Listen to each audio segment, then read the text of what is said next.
Ethan Ward was the kind of billionaire whose name alone made people straighten their backs. Owner of Ward Global Enterprises, a man known for discipline so strict that even the sound of his footsteps made his staff silent. His mansion, cold marble, glass walls, and perfectly polished floors, was a world where mistakes weren't just corrected, they were punished. And on a quiet Wednesday morning, a mistake was made. Or at least, Ethan believed it was. He stormed through the hallway, his face tight with anger, holding a tablet showing security footage. His voice cut through the air like a blade. "Maria! Come here. Now." Maria, a soft-spoken maid in her mid-30s, hurried forward, wiping her hands on her apron. "Yes, sir." Ethan turned the tablet toward her. A video played, grainy footage from his private kitchen. It showed Maria entering, looking around nervously, then opening the massive stainless steel refrigerator. She stood there, frozen in place, before slowly closing it and walking out. His jaw clenched. "Care to explain?" Maria swallowed hard. "Sir. I wasn't." "You opened my fridge," he snapped. "In the private section of the house, where staff is not allowed. That alone is grounds for termination." Her eyes widened. "Please, sir. I only looked. I didn't take." "It doesn't matter," he cut in sharply. "Pack your things. You're done here." The words hit her like a slap. She tried again, voice trembling, "Mr. Ward, please, let me explain. I don't need excuses. I need discipline in my house. Leave before noon." And just like that, the conversation was over. Maria lowered her head, nodded slowly, and walked out of the room with the quiet dignity of someone who had been broken too many times before. Ethan didn't even watch her leave. He turned back to his work, believing the matter settled. But it wasn't. Not even close. That night, for the first time in a long time, he couldn't focus. His mind kept replaying something small, almost insignificant, something he dismissed earlier. In the footage, when Maria opened the fridge, her shoulders trembled. And when she closed it, she wiped her eyes. She was crying. Why? Ethan told himself it didn't matter. Employees crossed lines all the time. His rules existed for a reason. Still, the image nagged at him like a tiny thorn under the skin. The next morning, as he walked past the laundry room, he overheard two maids whispering. "She didn't steal anything," one said. "She was just desperate." "Her son," the other whispered. "He hasn't eaten a proper meal in days. She told me she was ashamed to go home empty-handed again." Ethan stopped walking. A cold wave hit his chest. He stepped into the doorway. The maids froze in fear. "What did you just say?" Ethan asked quietly.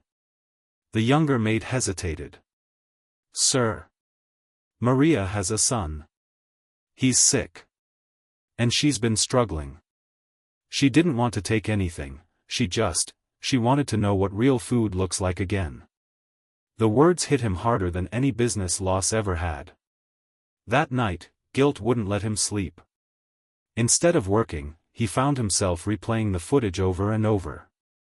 The moment Maria opened the fridge. The way her breath caught. The silent tears. "Dear God," he thought. "What have I done?" By morning, he had made a decision he never imagined he would make. He told his driver, "Find her address." They drove far from the glass towers and bright streets, into a neighborhood Ethan had never stepped foot in. Small, aging apartment blocks lined the road.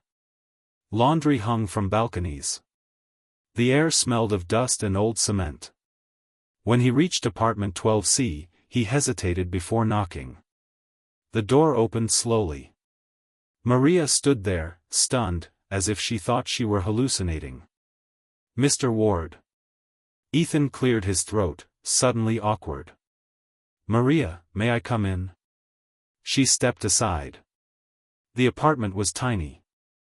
Clean but bare. A mattress on the floor. A single fan buzzing in the corner.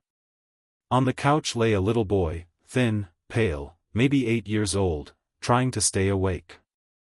"That's Matteo," she said softly. "My son." The boy tried to sit up when he saw Ethan. "Mama, is that your boss?" Maria knelt beside him. "Not anymore, Mijo." Ethan felt something heavy inside him twist painfully. He had fired a mother with nothing. A mother whose child was hungry. Over a fridge. He stepped closer, his voice softer than Maria had ever heard. "Matteo, how are you feeling?" The boy smiled weakly. "I'm okay. Mama gives me her food. She says I have to grow strong." Maria's eyes filled instantly, and she turned away to hide it. Ethan's throat tightened. "Why didn't you tell me?" he whispered. Maria straightened her shoulders. "Sir, people like me don't get to tell people like you that we're hungry."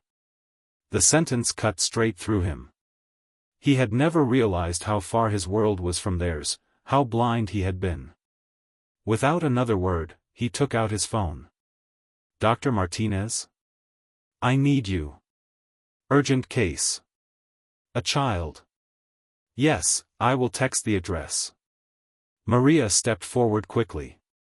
"Sir, no, you don't need to." "I do," Ethan said, his voice breaking for the first time in years. "Let me help." When the doctor arrived, Ethan stayed the entire time, silent, listening, watching.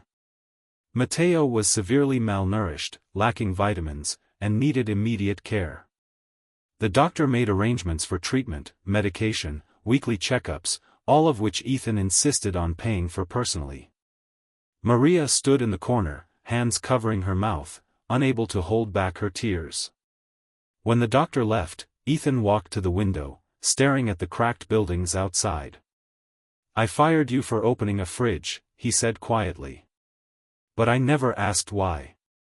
And that is my failure, not yours." Maria shook her head. "Sir, you have your rules." "I understand." Ethan turned around, eyes glassy. "No. What I did was cruel." For a long moment, there was silence in the small apartment. Finally, Ethan exhaled shakily. "Maria, if you're willing, I want you to come back. Not as a maid. As the head of household operations. Better salary. Full health insurance. And Matteo will have everything he needs." She gasped. "Sir, why would you do that?" "Because," Ethan said softly, "you reminded me of something I forgot long ago, that people matter more than wealth." When he left the apartment, Matteo called out, "Mr. Ward. Will we see you again?" Ethan smiled, the kind of smile that had been missing from his life for years. "You will," he said. "I promise." And for once, Ethan Ward, the untouchable billionaire, felt something warm settle inside him. Empathy. Something he had lost in the glass and metal world he built. All because a maid opened a fridge, and the truth behind it made him cry.